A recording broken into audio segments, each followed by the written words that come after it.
Assalamualaikum warahmatullahi wabarakatuh. Bapak, Ibu, dan para pemirsa yang berbahagia. Kali ini kita akan melanjutkan pelatihan mandiri dengan topik profil pelajar Pancasila. Memasuki aktivitas elemen dalam berkebinekaan global. Elemen mengenal dan menghargai budaya. Sebagai elemen kunci pertama dari dimensi berkebinekaan global, elemen ini mendorong murid untuk mau mengenal berbagai macam kelompok dan menghargainya. Mari kita simak tayangan video berikut ini. Salam dan bahagia Ibu dan Bapak Guru. Selamat datang kembali di modul dimensi berkebinekaan global. Kali ini kita akan mengulas elemen pertama dari dimensi ini, yaitu mengenal dan menghargai budaya.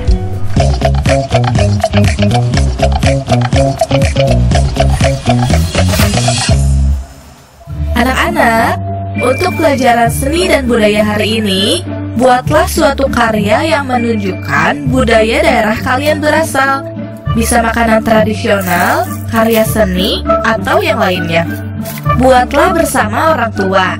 Ingat, bukan orang tua yang membuatkan ya, tetapi bekerja sama dengan orang tua.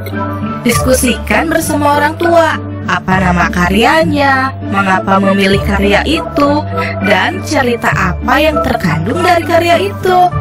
Ibu beri waktu 1 minggu, lalu dikumpulkan ya.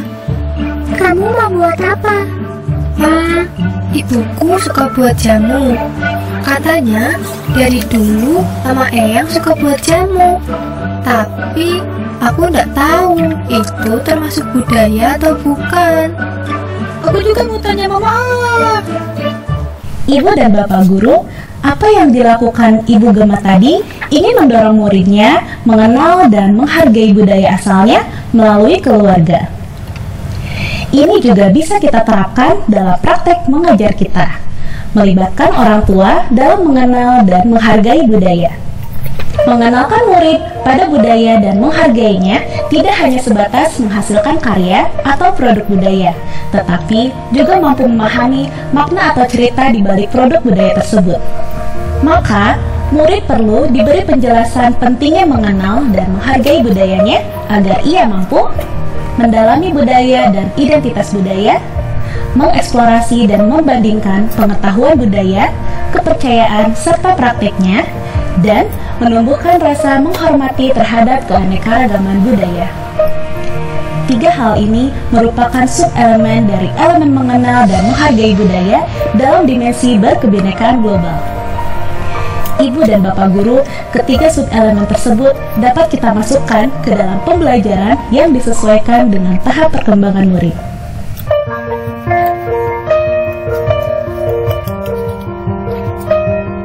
Pada jenjang PAUD, murid dikenakan identitas diri dan orang lain, serta kebiasaan budaya dalam keluarganya dan orang lain. Pada jenjang SD dan sederajat, di akhir fase ini, murid diharapkan dapat mengidentifikasi keragaman budaya di sekitarnya, menjelaskan peran budaya dan bahasa dalam kehidupannya. Ini akan mendorong murid untuk dapat mendeskripsikan dan membandingkan pengetahuan, kepercayaan, dan praktik dari berbagai kelompok budaya. Pada jenjang SMP dan sederajat, murid diharapkan dapat menjelaskan perubahan budaya yang mempengaruhi identitas dirinya, memahami dinamika budaya yang terjadi secara personal maupun sosial. Pada jenjang SMA atau SMK dan sederajat, murid diharapkan mampu menganalisis bagaimana menjadi anggota kelompok lokal, regional, nasional, dan global yang berpengaruh pada pembentukan identitas diri, menginternalisasi menjadi bagian budaya bangsa, sehingga mendorong murid untuk dapat menganalisis dinamika budaya dalam dimensi waktu dan konteks yang lebih luas. Sementara pada perkembangan sub-elemen ketiga, menumbuhkan rasa menghormati terhadap keanekaragaman budaya. Contoh praktiknya sebagai berikut. Pada jenjang PAUD, murid dapat membiasakan untuk menghargai dan menghormati budaya yang berbeda. Pada jenjang SD dan sederajatnya, murid dapat mengidentifikasi peluang dan tantangan dari keragaman budaya di Indonesia, Pada jenjang SMP dan sederajat, murid dapat memahami pentingnya melestarikan dan merayakan tradisi budaya dalam kehidupan sehari-hari. Pada jenjang SMA atau SMK dan sederajatnya, murid dapat memahami pentingnya saling menghormati budaya, mempromosikan budaya, dan kolaborasi pertukaran budaya yang ditunjukkan dalam perilaku sehari-hari. Ibu dan Bapak Guru, setelah mengetahui capaian tiap sub-elemen, kita dapat mengintegrasikannya ke dalam pembelajaran intrakurikuler, proyek penguatan profil pelajar Pancasila dan ekstrakurikuler. Misalnya, pada anak usia dini, berikan aktivitas bermain dengan muatan pengenalan identitas dirinya agar ia terlebih dahulu mengenal dan memahami dengan baik identitasnya. Yang juga penting, guru dapat memberikan penekanan pemahaman bahwa setiap orang atau individu memiliki identitas yang berbeda sejak lahir, sehingga ia dapat mengenali perbedaan dan persamaan dirinya dengan orang di sekitarnya. Pembiasaan kegiatan bermain berkelompok dengan teman yang berbeda-beda juga dapat mendorong rasa menyayangi, menghargai perbedaan, serta melihat ketertarikan dan kesukaan dari teman-temannya yang berbeda. Pada pembelajaran di jenjang SD, guru dapat mengajak murid mengenali identitas kelompok dengan berkunjung dan mengamati berbagai kelompok yang ada di masyarakat. Misalnya, berkunjung ke masyarakat dengan suku atau budaya yang berbeda. Bisa juga dengan mengamati kelompok-kelompok yang ada di sekitarnya. Murid mencoba mengenali kelompok mana yang terbentuk secara alami dan sosial. Contoh lainnya, murid berpasangan dengan temannya dan saling bertanya menelusuri perbedaan dan persamaan masing-masing. Bisa dengan berkunjung ke rumahnya, mewawancarai keluarganya, dan lain-lain. Ajak murid memperluas wawasannya dengan beragam media belajar untuk dapat mengenali keragaman identitas kelompok lain.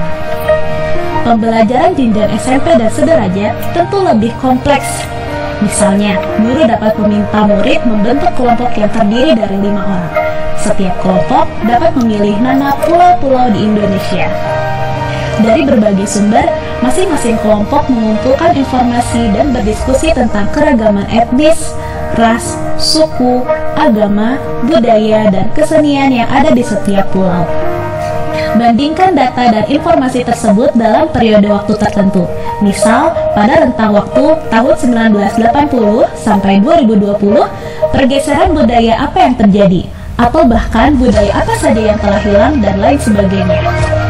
Lalu, murid menganalisis percampuran budaya yang terjadi, bagaimana dinamika budaya berlangsung, pengaruh percampuran budaya yang ada, sampai pada akhirnya murid dapat mengkampanyekan warisan dan identitas budaya luhur yang wajib dijaga dan dilestarikan. Contoh pembelajaran di jenjang SMA atau SMK dan sederajat dapat diarahkan melalui studi kasus. Misalnya, bagaimana budaya Bali dengan ritual, tarian, dan pakaian khas Bali yang dikenal dunia. Dari situ, murid dapat belajar bagaimana menguatkan identitasnya dengan percaya diri di tengah pergaulan global. Bagi murid yang memiliki ketertarikan budaya lain, dibebaskan untuk memilih ketertarikannya dalam menganalisis dinamika budaya untuk memunculkan potensi dan tantangan ke depan bagi budaya bangsa Indonesia. Misalnya, dengan promosi dan kolaborasi budaya, batik dapat menjadi bagian dari fashion atau pakaian yang mendunia, sejajar dengan fashion atau pakaian dari negara-negara lain. Sehingga murid dapat mencontoh hal-hal baik dalam menghargai budaya, mempromosikan budaya, dan berkolaborasi antar budaya. Ibu dan Bapak Guru, masih banyak strategi pembelajaran lain yang dapat digunakan untuk mengintegrasikan sub-sub elemen ini. Ibu dan Bapak Guru, kecintaan terhadap diri dan budayanya sendiri menjadi modal utama bagi murid untuk dapat menghargai budaya-budaya lain yang ada di sekitarnya. Ini juga yang menjadi landasan dalam melatih dan menumbuh kembangkan dimensi berkebinekaan global dalam diri murid. Seperti kata Soekarno bahwa internasionalisme harus ditumbuh kembangkan melalui nasionalisme. Nasionalisme ini juga menjadi bagian yang penting dari dimensi beriman dan bertakwa terhadap Tuhan Yang Maha Esa dan berakhlak mulia dan bergotong royong.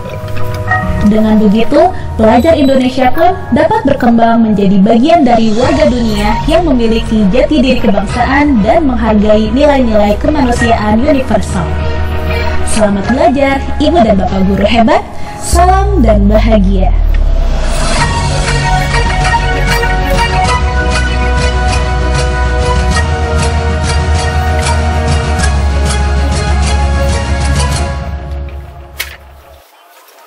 Sekian, assalamualaikum warahmatullahi wabarakatuh.